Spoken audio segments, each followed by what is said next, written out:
꼬리코기 김엘리의 산책 브이로그 시작합니다. 사실 이거 왜 찍는지 잘 모르겠는데 그냥 한번 해보려고 해요. 어떤 느낌으로 할 거냐면 제가 최근에 책을 읽고 공부한 내용들을 산책하는 동안 떠들어서 그거 편집 하나도 없이 한번 유튜브에 올려보는 걸 목표로 하고 있어요. 지금 보시는 코기는 7살이고요. 이름은 헨리입니다. 꼬리가 있어요. 신기하죠? 제가 한 7년쯤 키웠어요. 잘 살고 있어요. 김혜리 뭐 먹어? 먹지마! 안돼! 야! 제 요즘 관심 분야는 전기수소차예요. 제가 간혹 수소차에 대한 얘기를 꺼냈을 때 제일 많이 들었던 얘기가 그거였어요. 야, 수소차는 그거 위험한 거 아니냐. 저도 그 생각을 했었어요. 그러니까 제가 수소차에 대해서 맨 처음에 들었을 때가 한 10년 전인데 그때 제가 느꼈던 거는 수소차는 수소를 폭발시켜서 엔진을 구동시키는 그런 방식이니까 폭탄에 대한 위험과 상시 공존해야 하는 상황이 아닌가, 그런 생각을 했어요. 근데 결과적으로 따지고 보니까 제가 우려했던 사항은 사실이 아니었어요. 그러니까 우리 인류가 수소폭탄이라는 걸 가진 지가 한 50년쯤 돼요. 그죠? 아인슈타인이 말하는 그 핵무기가 나왔던 시절, 그때 초기 폭탄 버전이 바로 수소폭탄인데, 그 수소폭탄에 쓰이는 김혜리 잠깐만 똥을 치우고 출발하겠습니다.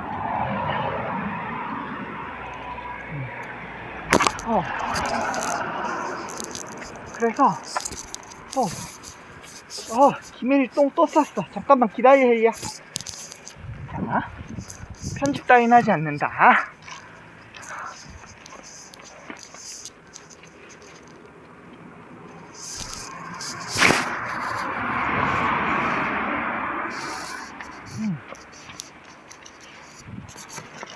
자, 다시 출발할게요.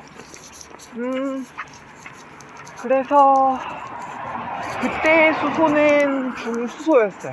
중수소라는 거는 이과생분들은 아시겠지만 자연 상태에 우리가 볼 수 있는 그런 수소가 아니고요, 인공적으로 만드는 수소예요.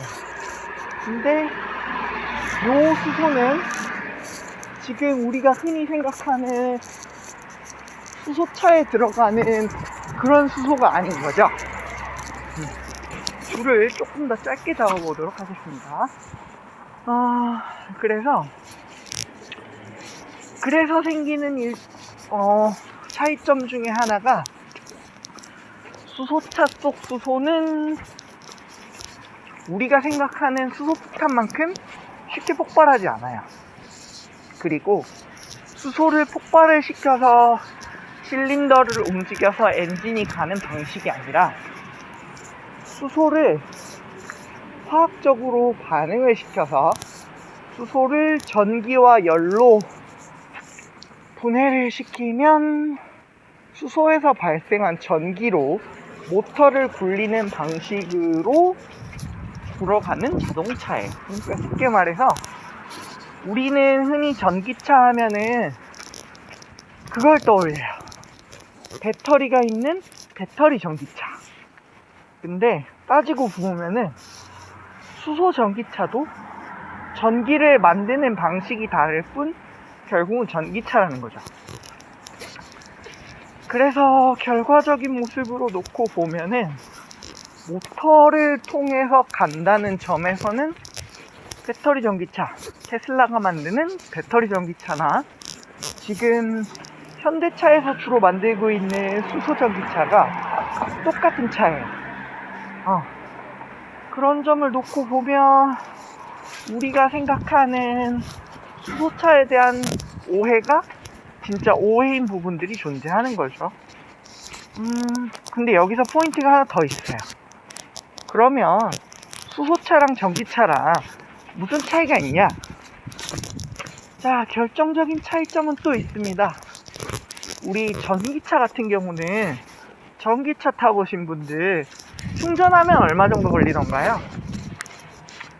보통 급속 충전을 하면은 대략 한 1시간에서 30분, 그리고 완속 충전을 하면은 4시간에서 5시간 정도 걸리는 걸로 알려져 있어요. 그쵸?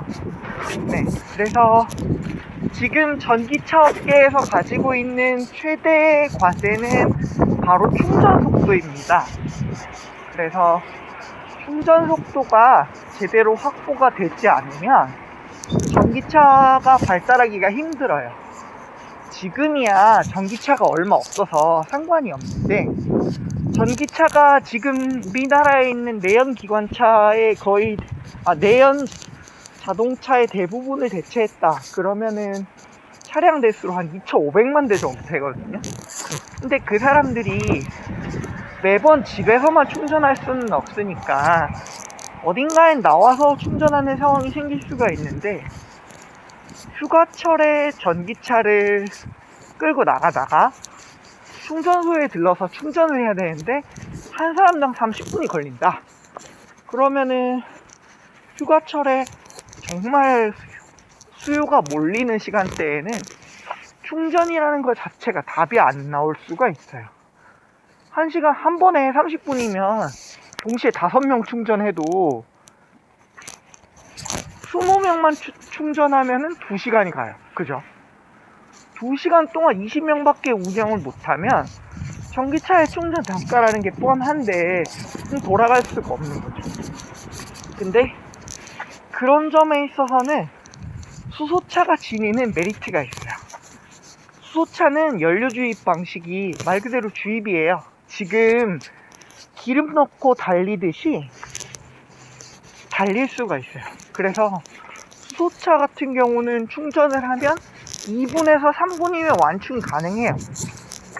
우리 주유기 꽂는 것처럼 꽂고 그걸 그대로 굴리기만 하면 바로바로 할 수가 있어요.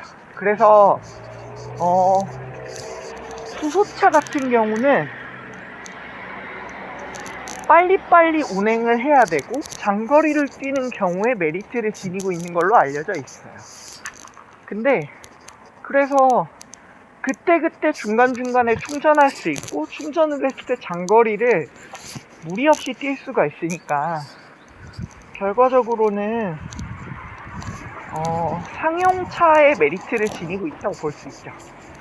자, 이렇게 얘기를 하면 전기차, 그 중에서도 소위 배터리 전기차를 이야기하는 사람들은 이렇게 얘기할 수 있어요. 야, 어차피 배터리 용량만 키우면 배터리 전기차도 갈 수 있는 거 아니냐, 왜 굳이 수소차를 고집해야 되냐. 똥을 또 쌌어요. 그러면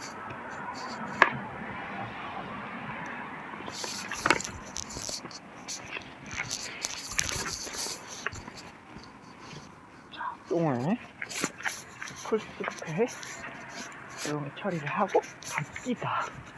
그러면 얘기를 할 수 있어요.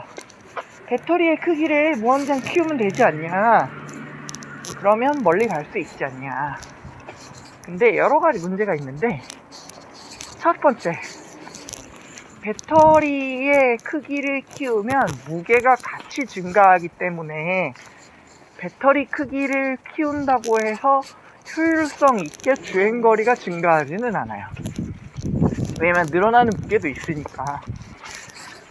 그래서 결과적으로 놓고 봤을 때는 배터리 용량을 키우고 주행거리를 키우고자 하면 자체적으로 딜레마가 발생을 하게 돼요. 전기차 배터리가 늘어나는 만큼 그만큼 무게도 늘어나기 때문에 결과적으로는 그게 효율적인 선택이 된다고 보기가 어려워요. 근데 수소차 같은 경우는 그런 부분에서 자유로운 게, 수소차는 수소를 좀 더 많이 충전을 하면 그만큼 장기주를 할 수 있는 건데, 결국은 주입한 수소의 무게만큼만 무게를 버티면 되는 상황이어서 장거리를 뛰게 되면은 상대적인 효율성이 높을 수가 있죠. 근데 이 부분이 잘 드러나는 경우가, 우리가 힌트를 찾을 수 있는 게 하이브리드 차였어요. 하이브리드 차가 어떤 게 있냐면, 하이브리드 차가 저속 주행을 할 때는 모터로 주행을 하죠. 그리고 고속 주행을 할 때는 내연기관으로 전환을 해서 진행을 하게 되는데, 그렇게 했을 때 결과적으로 효율이 높아질 수 있는 상황이라는 거죠. 그러면 고속 주행을 해서 배터리가 광속으로 가는 상황에서는 배터리 전기차의 효율보다는 내연기관의 효율을 선택했던 게 기존의 하이브리드 차였죠. 여러 가지 이유가 있었겠지만, 그런 것들을 간접적으로 놓고 봤을 때 장거리를 뛰어야 하고 운전을 편하게 할 수 있는 인프라에서는 수소차가 지니는 메리트가 분명히 존재했다는 거죠. 그래서 엄밀히 말하면 우리는 그 테슬라랑 현대차가 싸우는 모습들을 봤을 때 꼭 반드시 수소차가 어느 한쪽을 다 차지하고 전기차 진영이 나머지 한쪽을 다 차지해서 어느 한쪽이 시장을 독점하는 상황이 생기지 않을까를 주로 생각했는데, 따지고 보면 그렇지는 않은 것 같아요. 왜냐면은 각각의 루트에서 비교 우위가 있는 점들이 분명히 따로따로 있으니까. 그러면 배터리 전기차랑 수소 전기차를 그냥 어느 한쪽으로 다 밀어주는 것보다는 차라리 부문을 나눠서 장거리를 뛰는 수소차는 트럭 쪽으로 집중을 하고, 우리가 시내 주행을 많이 하고 가속을 마음껏 하기 어려운 시내 주행 환경에서는 배터리 전기차 위주로 운행하는 게 현실적이지 않을까, 그런 생각을 해봅니다. 그래서 이게 되게 재미있는 선택일 수가 있어요. 왜냐면 우린 이때까지 전기차 하면은 배터리 전기차만 주로 이제 다뤄왔는데, 수소차가 주는 메리트가 나름 있었으니까, 그러면 우리도 선택할 수 있는 여지가 여러 가지 있는 거죠. 근데 수소차도 나름의 과제를 많이 가지고 있어요. 근데 수소차가 가지고 있는 과제 중에 뭐가 있냐면, 수소를 어디서 충당할 것인가에 문제가 있어요. 우리가 자연 상태의 공기 혹은 우주 속에도 가장 많이 들어있는 게 수소거든요. 근데 수소차에 있는 수소는 그런 식으로 포집을 할 수가 없어요. 만약에 그게 된다 그러면 그냥 우리 부천 시내 공기 아무거나 담아서 자연 상태의 공기 그대로를 넣으면 그대로 갈 텐데, 안타깝게도 수소는 그런 식으로 생기지 않아요. 근데 그래서 수소를 얻을 수 있는 방법이 크게 두 가지가 있어요. 첫 번째는 석유화학 공업을 할 때 부가적으로 생겨나는 수소가 있어요. 그거를 부생수소라고 해요. 그래서 부생수소는 주로 석유화학공업단지가 밀집되어 있는 곳에서 얻을 수가 있어요. 대표적인 데가 울산이죠. 그래서 지금 울산 분들이 수소차를 사시면 수소를 비교적 싼 값에 살 수 있는 이유가, 수소를 수송할 수 있는 수소 연료관이 있고 그걸 울산의 석유화학단지에서 조달을 하기 때문에 가능할 수 있는 그런 상황이거든요. 근데 그 이외의 방법으로 수소를 얻는 방법에는 어떤 게 있냐면, 지금 우리 과학 시간에 배웠던 물을 전기분해하면 수소와 산소로 갈라진다. 그거. 그 방법을 이용해서 얻을 수가 있는데, 문제는 전기를 써서 수소를 얻는 방식이라는 건 결국은 에너지 손실이 생길 수밖에 없는 방식이니까, 그래서 물을 전기 분해해서 얻는 거는 조삼모사가 아닌가 라는 생각을 할 수도 있습니다. 근데 여기에도 또 뭔가 이 딜레마라는 게 있어요. 우리가 지금 재생에너지를 많이 추구하고 있잖아요. 근데 그 재생에너지를 얘기할 때 중요한 전제가 있습니다. 재생에너지를 만들면 그 재생에너지를 우리가 쓰는 곳까지 가지고 와야 돼요. 안 돼. 우리가 쓰는 곳까지 가지고 와야 돼요. 그걸 송전 혹은 배전이라 그래요. 송전은 우리가 사는 도시까지 전기를 운반해 오는 걸 얘기하고, 그거는 고압인 상태로 도시까지 가지고 와요. 그렇게 해서 그거를 가정에서 쓰고 있는 220V로 낮춰서 각 가정에 소위 배급해주는 역할을 하는 게 배전이에요. 그래서 송전과 배전까지가 완료가 되어야 우리가 쓰는 전기로 오는 건데, 문제는 풍력발전소를 예로 들었을 때 풍력발전소의 위치랑 우리가 쓰는 가정 사이에는 거리가 있어요.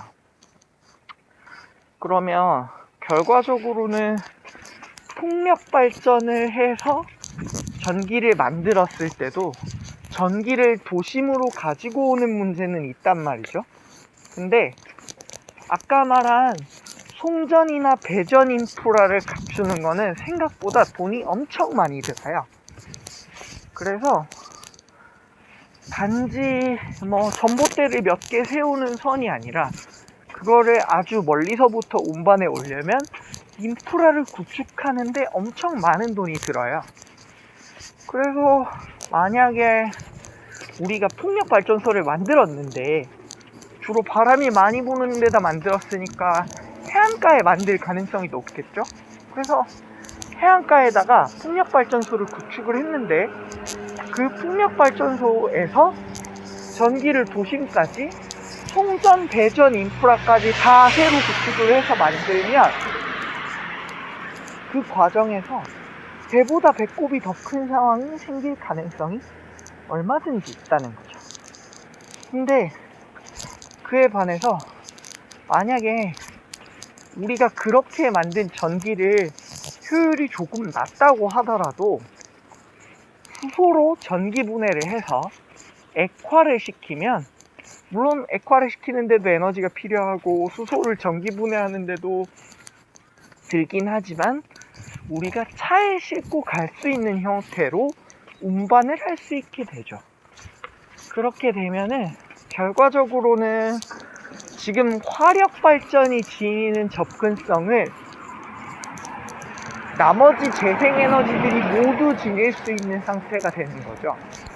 그래서 결과적으로는 저는 물을 전기 분해해서 수소를 저장하는 것조차도 재생에너지의 송전 혹은 배전의 관점에서 그 연장선상으로 보면 가치가 있지 않나, 그런 생각을 합니다. 그래서 이 부분을 공부를 하다 보면 사람이 화력발전이 잘 되는 이유조차도 좀 명확하다는 걸 알 수가 있어요. 왜냐면 기름을 운반해서 지을 수 있는 곳이면 어디에나 화력발전소를 지을 수가 있잖아요. 그리고 그래서 거기는 대도시랑 가까워도 얼마든지 발전소를 지을 수가 있어요. 그러니까 발전소 하나를 짓는 비용만 있으면 송전이나 배전에 대한 이슈 없이 전기를 대량으로 생산할 수가 있다는 거죠. 왜냐면 기름이야 차로 싣고 가면 되니까. 그래서 지금까지의 화력발전은 지금 도시에 사람들이 모여 사는 인프라의 효율성을 높이는 쪽으로는 굉장히 효율적으로 처리가 되어 왔어요. 그런 점을 놓고 봤을 때 지금의 화석연료를 사용하는 방식에서 화력발전이 지니는 건 굉장히 편리한 효율성을 지니고 있었다는 거죠. 근데 우리가 본의 아니게 이제는 화력발전으로는 세상을 유지할 수 없는 세월이 와버려가지고, 그런 점에서는 우리가 본의 아니게 재생에너지를 갑자기 도입해야 되는 상황이 되어버렸죠. 그러면 마치 대부분의 일반 전기를 차량으로 싣고 다닐 수 있는 기름의 형태로 만드는 방법 중에 하나가 수소를 액화하는 방식일 수도 있겠다 라는 생각을 저는 하고 있습니다. 근데 그 부분을 실제로 하고 있는 나라가 있어요. 어딜까요? 바로 호주예요. 호주가 어떤 방식으로 하고 있냐면, 호주에는 태양력 발전이 엄청 많이 되고 있어요. 왜냐면은 호주는 안 쓰는 사막이 되게 많거든요. 근데 거기다가 태양광 패널을 겁나 박아놓는 거예요. 그러면 거기서 많은 전기가 생기겠죠. 어차피 황무지니까. 그럼 황무지에서 만든 전기를 어떻게 할 거냐. 그러면 호주 내에서 사용을 하거나 아니면 남는 전기는 밖에 팔아야 되는데, 전기를 바깥 세상에 팔겠답시고 대륙을 넘나드는 송전 인프라를 만들 수는 없잖아요. 그래서 얘네가 생각을 한 게, 그러면 그렇게 생산된 전기 중에 남는 걸로 물을 전기분해해서 수소를 만들자. 그래서 그렇게 저장한 수소를 바깥 세상으로 추출을 하면 우리도 에너지 수출 강국이 될 수 있지 않을까? 라는 생각을 한 거예요. 그래서 실제로 그렇게 했냐? 네, 그렇게 했어요. 그래서 생겨난 것이 수소 수출. 그래서 지금 호주는 전 세계에서 수소를 가장 많이 수출하는 나라 중에 하나가 됐어요. 왜냐면 그렇게 만든 전기를 수출하는 가장 좋은 방법이 그거니까. 그런 점이 많이 작용을 했죠.